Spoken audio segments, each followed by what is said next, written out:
Oh,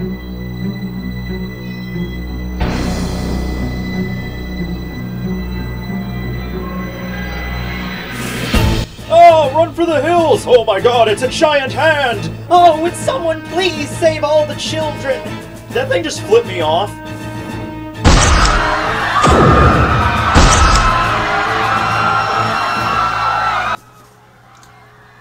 Oh yeah, he got what was coming to him right there. This is so stupid. I mean, look how cheap that green screen is. And hey, how come the hand is in color and everything else is in black and white? This movie's a piece of shit. Hey buddy, okay, listen.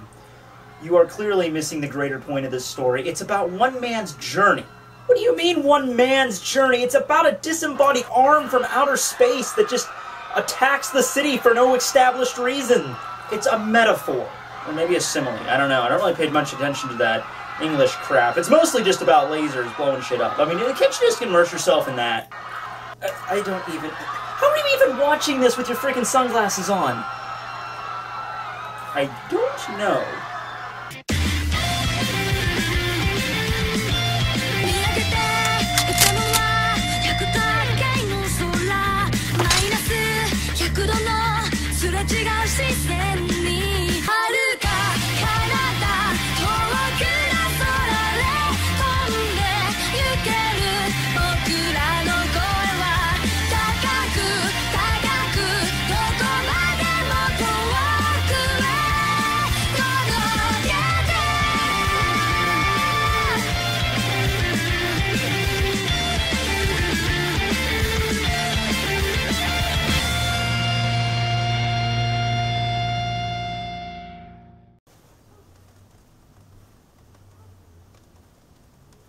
Hey everybody, Tekking100+1 here, and let me tell you something. I'm freaking out because this is chapter 641 review titled Baby Hold Your Hand 4, and guys, I'm done. I'm completely out of hand puns for Pernida. Like, you know, at first it was kind of funny, you know, hey Zaraki, you're getting a hand job, yuck, yuck. No, I didn't expect this fight to last too long. I don't know where else I could take it. I mean, I've made fun of Pernida using the lame-ass finger and hand puns so much, I don't have any other jokes written for the damn thing, so I hope this fight ends quick, because I don't know what the fuck I'm gonna do with myself, but... Anyway, continuing on from last chapter, after Mayuri gave his little pep talk to Nemu in his, you know, the nicest way he could possibly do it, which for Mayuri was basically, don't get your dumbass killed because I can't build another one of you. You know, that's the nicest way he could put it. But if you recall, before that, both Mayuri and Nemu both had their arms ripped off by Pernida in different ways. Well, actually, they didn't really get it ripped off by Pernida. Mayuri detonated at his own arms so he could avoid getting attacked by the nerves, and then Nemu had to sever her own one, so technically they did it to themselves. But anyway, yeah, at any rate, they're both bleeding out pretty profusely, and Nemu hands over the Hojikazai over to Mayuri to heal his arm. Ah yes, the Hojikazai! Callback! I love a good callback. Okay, so the Hojikazai are also known as the flesh-mending drug, if you recall, is the medicine that Mayuri used on himself back in the Soul Society arc in his fight against Uryu. Remember when he used the rocket fist attack for trying to grab Orihime, and Uryu shot one of his highly Paphiles, destroyed his arm, and that's what he used to heal himself. And the process was very painful. It was like this little tiny syringe he just injected into his arm, and it just like bubbled and created a new arm in a matter of seconds. And he's like, it hurts so damn delicious. But I don't think he used it at all for the rest of the series. He did use it once in the Bound arc against his fight against Sawatari, but that was also non-canon. Which actually, that was a good fight though, because even though it was non-canon, it was Mayuri, it was a typical Mayuri fight, you know, being all clever and tactical, trying to figure out Mayuri and, Sawatari and Baora's spatial ability. So it's still an interesting fight to watch, even though it is in the Bound arc. But yeah, the Hojikazai makes a reappearance here, and I have to question, how potent is this stuff, really? Because if you look at it from the perspective of how it's used, you know, you inject it and you regrow a limb in a matter of fucking seconds. You know, like a fully functioning limb, too, you know? And this is, like, I bring this up because this is on par of, like, the Arrancar's high-speed regeneration. Obviously, the first time it was used, we did not, you know, have that comparison, but, you know, the Arrancars are able to heal themselves, like Ukiyo are able to heal arms at, like, an incredibly fast rate, and Mayuri has apparently perfected this technology. Like, does it only work on him? You know, does he not patent this shit? And you think this thing would be massively useful as a ration, like every fucking Shinigami should have this on them at all times, but maybe it's really hard to create or something like that, but whatever. Nemu presents it to Mayuri because she notices that whenever they left the 12th Division, like before they were about to step through the gates, something that Mayuri always usually does before he goes into battle is he rummages around his medicine cabinet, and oh, the joys Mayuri's medicine cabinet must hold. But yeah, he usually rummages around in there and tries to take stuff he can use for battle, and Nemu notices he didn't do that this time. So I don't know where that's going with that, because that kind of just throws out the idea like that Mayuri was asking to die, or he was aware like, oh, this is going to be my final battle, but it doesn't really seem like Mayuri to think like that. But maybe we'll get more insight on that later on. But yeah, so he didn't take the drug with him, but nevertheless, he does inject his arm with it, and it heals in a matter of seconds. And Mayuri doesn't really, you know, berate Nemu for going against his wishes here. He just kind of does like an offhand comment, like, he's like, ah, you've been watching me like a hawk, huh?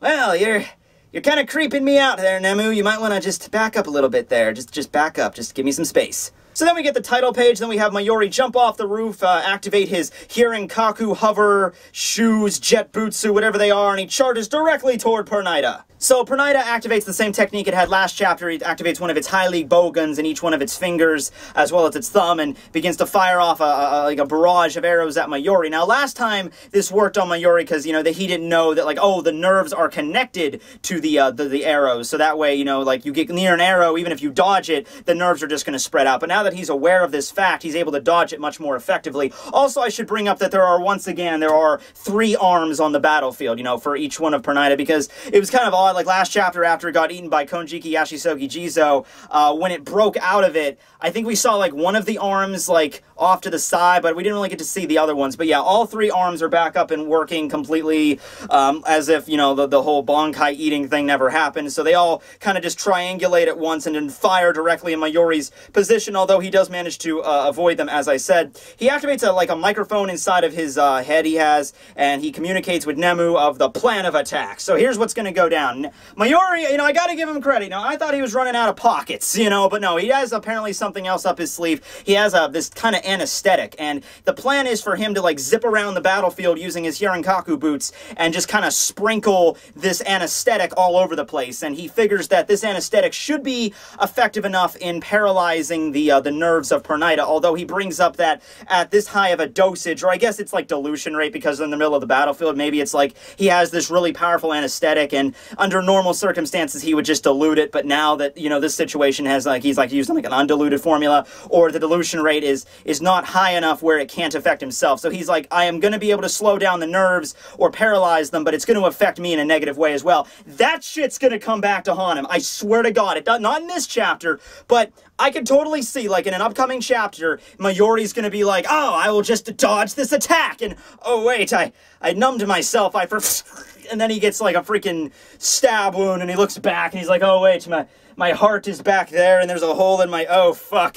Yeah, it's gonna happen, I swear. That little offhand comment's gonna come back to bite his ass. But yeah, he manages to sprinkle this anesthetic around, and he says to Nemu that her job is going to be to inject this other kind of serum or medicine that he created directly into one of Pernida's arrows. See, kind of like a drawback of the arrow thing is that even though the nerves are connected to them, he manages to guide them better, and, you know, the nerves can spring out of the arrows to attack a fleeing target. But the nerves are also directly connected back to Pernida, so Mayuri figures if you inject this serum into one of the arrows, he calls it the nerve congealing agent, then it will go back up to Pernida and affect him. So, for some reason, I don't know fucking why, I mean, Mayuri just, I mean, this is like a closed 2-channel conversation between himself and Nemu. He just starts going off explaining in great detail how this drug works. Like, why do you need to know this? Nemu doesn't need to know this. All you need to tell Nemu is, bitch, stab the arrow with the syringe. That's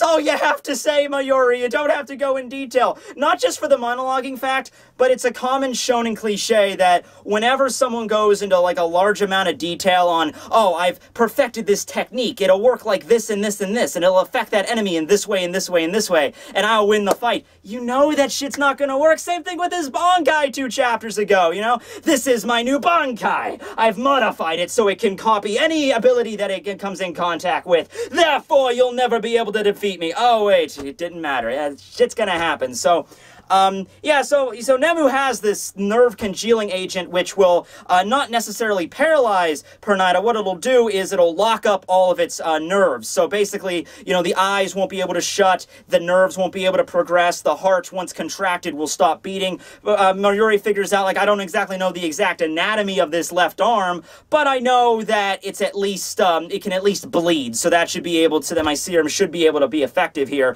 My question is, where did this come from? Like, that's a serious question. Like, I know Mayuri's a mad genius and chemist and shit, and he can whip this stuff up, but, I mean, he didn't even know of Pernida's existence before this battle. Like he got to the Soul Palace. That's the first time Mayuri's ever laid his eyes on Pernida and its nerve ability. And all of a sudden, it's like, yeah, I have this perfect counteraction to nerve abilities. It's a nerve congealing agent. Like, where did it come from? Simple question. Where the fuck did this come from?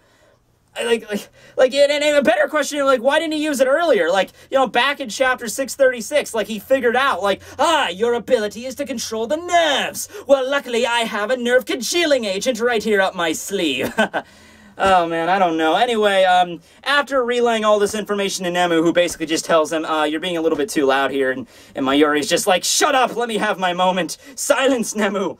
He instructs her to do it, and he says, you know, you should be able to walk on the ground now without the nerves, you know, bothering you. So Nemu lands, and she goes right up to one of the arrows, slams the syringe into it, and injects the congealing agent, which apparently, at first glance, seems to work. It heads right back up to the main body of Pernida, the one that's still having the Sternritter C cloak around it with the cross on it.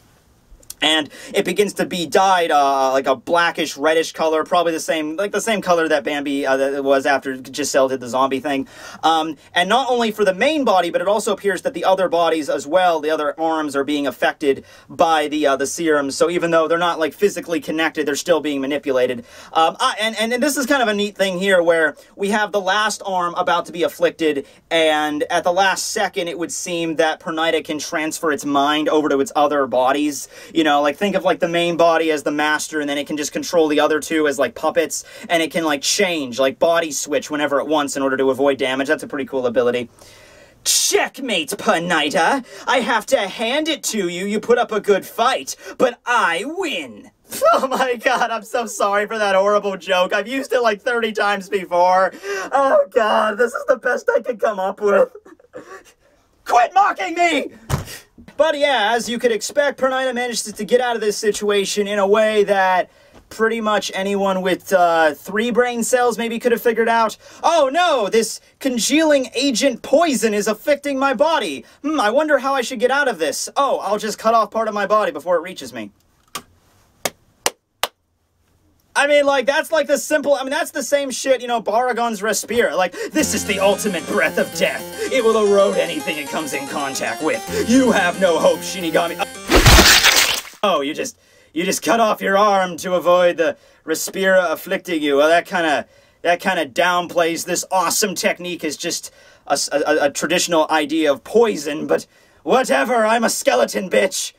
You know, like, I mean, whatever. I mean, Mayuri should have figured that out. He should have seen that coming. Like, he was acting like, there's no way you can get out of this when there's a very clear way out of this. So Pernida just severs its thumb, allowing the congealing agent to not affect it completely, and its mind got transferred over to the other arm. However, there's a big issue here now, because Pernida begins talking and berating Mayuri in a manner very similar to Kenpachi. And Mayuri begins, you know, the cogs begin clicking, and he's, like, referring back to what he talked about last chapter, how its vocabulary has been increasing, how it has been evolving. But beyond just evolving and just like a standard like intelligence, he realizes that he evolves by copying the individuals its nerves have afflicted. So since Kenpachi was affected by Pernida's nerves, it has now evolved up to Kenpachi's level.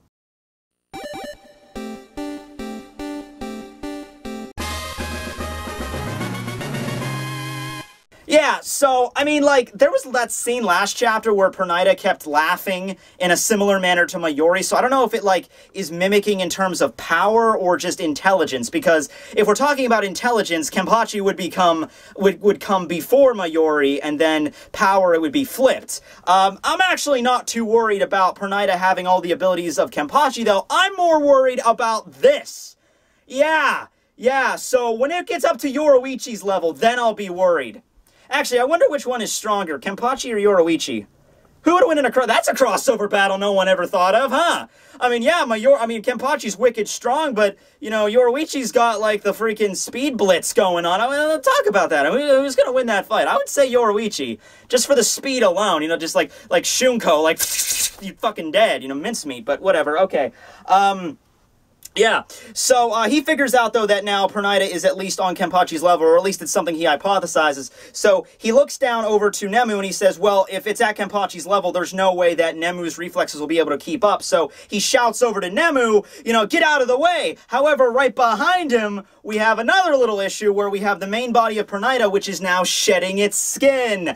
And you look up and this Mayuri just realizes, like, oh wait, the nerves also touched my Bankai, which could shed its skin after...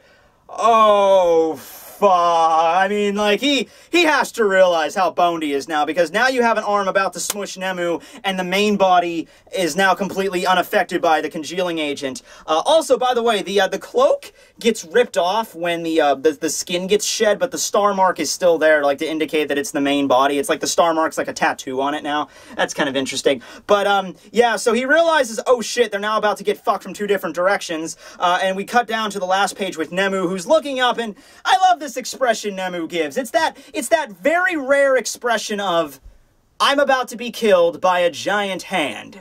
Which I never figured, you know, what expression you would really give in a situation like that, where you just, you know, you walk out your door one day and, oh, giant hand.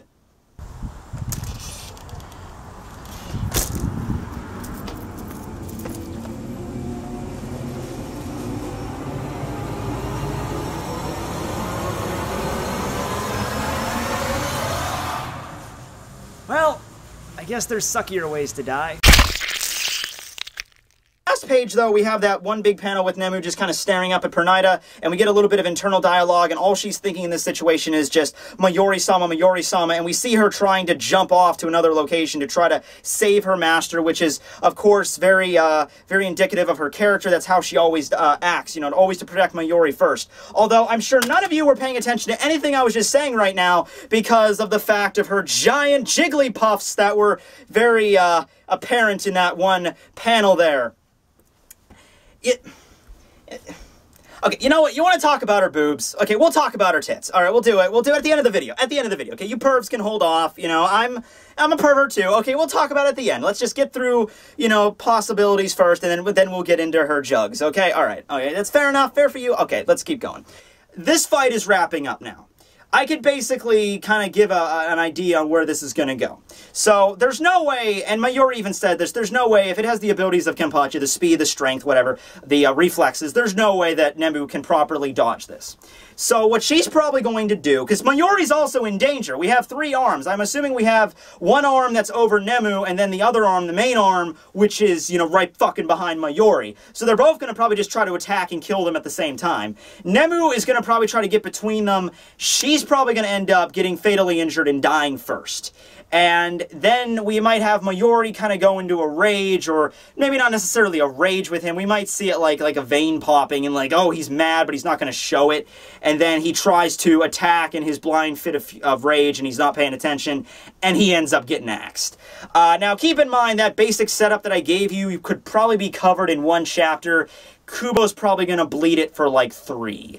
Yeah, that's usually how it goes, but I can pretty much telegraph that that's what's going to happen now. I wanted to think that maybe there was a situation where Nemu could have gotten out of this alive and Mayuri didn't, and then Nemu could go on to, you know, control the 12th Division, but here's the thing.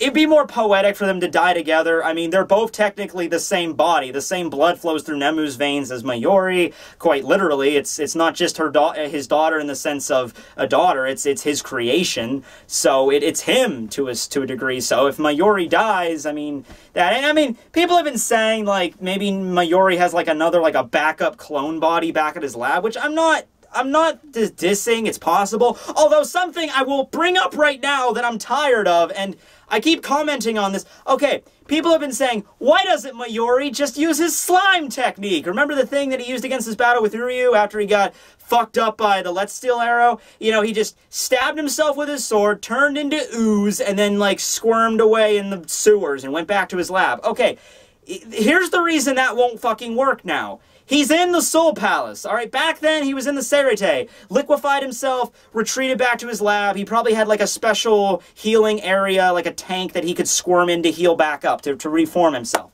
Okay, here's the problem. They're in the fucking Soul Palace. Alright, they're in the Soul Palace, which is controlled by Yuha Bach. There's nowhere for him to go. Even if he slimes himself, there's nowhere to go. And also, the entire battlefield is controlled by Pernita, you know, and you can't just say, like, oh, well, couldn't he just, you know, couldn't he just, like, squirm off the side of the building and then drip back down? No, he couldn't. 72 barriers, okay? He would get incinerated. That's the whole fucking point of the place, you know? The barriers have sealed back up at this point. They're still a thing. You know, they're stuck there for the long haul, okay? He's not coming back, all right? I'm just saying that's the reason he can't use the slime technique. But anyway, yeah. So next chapter, probably gonna show some self-sacrifice by Nemu, and I think the fight's about to wrap up now at this point. We might see Pernita maybe going into Volt standing as like a final coup de grace, but that's pretty much it from here. But anyway, that's the chapter, guys. So yeah, Tekking signing out. Laters.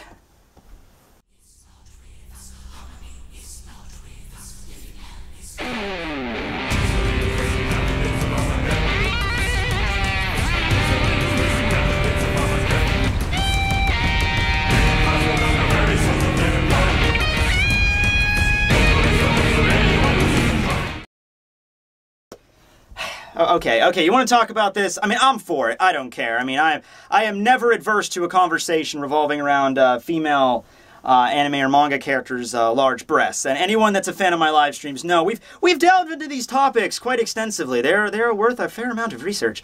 Yeah, so big panel here showing, you know, Nemu off, and I'm the pervert I am, so my eyes immediately went to that. So I posted this on my fan page. I didn't caption it like, hey, look at Nemu's boobs. No, I captioned it like something else, and I didn't even pay attention. I didn't even mention her boobs, and I just wanted to see if, like, there's as many perverts as I am, like they also go for it. And there's like, no, it's not just you, Tekking. We noticed them too. Two comments stood out to me, though. One comment was a guy that went into great detail on examining Nemu's chest, and I have to applaud you there. Great detail. He's just like, if you actually look at the size of them and like the outline of like where the nipples should be, you can determine that her breasts are basically completely horizontal, like perfectly artificial, perky breasts. Which, I mean, Mayuri designed her. I mean, he designed what she would look like, right? So I mean, I guess he's into it too, unless they serve like some kind of practical purpose, like, you know, like boob rockets or something, not to sound immature. But yeah, I mean, there's that. And the other comment, and I'm sorry for not remembering your names, but the other comment was like, were her boobs always that big? Because they're like the size of like Rongiku's here. And I replied to that one. I left a long comment like, oh no, sir, it's fine. Sit down. Let Uncle Tekking enlighten you. Well, if you refer back to the reading material in their fight after the fight with Ciel, when Nemu is holding down Uryu to, you know, give him the medicine, you know, you could see that they're very clearly there, as well as even last chapter when Nemu was protecting Mayuri. I thought they were very apparent, as well as in chapter 547 when she was wearing that, you know, Mayuri showed off his new light armor, and Nemu was wearing a very similar outfit, which she just kind of stopped wearing, which I'm kind of disappointed. That outfit looked really cool. But yeah, you can see it's like low cut. That's like the only time Nemu wore anything low cut. You can clearly tell that she's got quite the chest there. I wouldn't say they're as big as Rongiku's. I would say they're like more the size of Orihime's. They're just like way perkier, you know, so that's the size there. But yeah, I'm quite impressed. I'm quite impressed by my fan base analyzing her chest to such an ability. Now, I wonder why I only have, what is it, like 11% female fan base. We've been, you know, spending the last 2 minutes of this video devoted to talking about nothing but boobs. So I wonder why that is. Because, as we all know, women never talk about boobs. That just never happens. Ever. Yeah. Okay, well, I hope you guys enjoyed the video. I know I did. Yeah, so I'm gonna go furiously masturbate to Nemu here, and you all have a good night.